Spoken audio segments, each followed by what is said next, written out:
Další věc, kterou nám nikdo neřekl, jak recyklovat dilda. Jo? Protože dneska je všechno zero waste, všechno se recykluje, upcykluje, jo? A co s dildama? A teď holky nemyslím, takový ty, co máte na doma, na vlastní potřebu, jo? Ty se neměněj tak rychle, ty prej můžete používat, dokud se jim nevošoupe barva. Jo?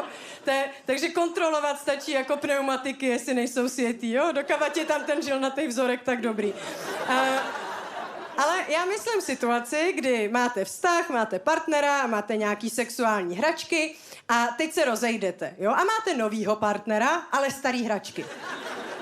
A to je problém, to si pojďme říct na rovinu, jo? 2krát stejným dildem do jiného kaďáku nevstoupíš.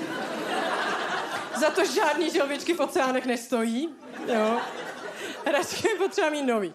A já vím, že to možná trochu moc řeším, jo? Já si jako uvědomuju, že i to péro toho novýho přítele není úplně nový, jo?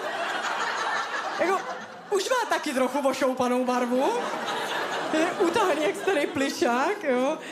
Trošku jako second hand, ale s tím nic neudělám, jo? Tak aspoň ty hračky mít nový.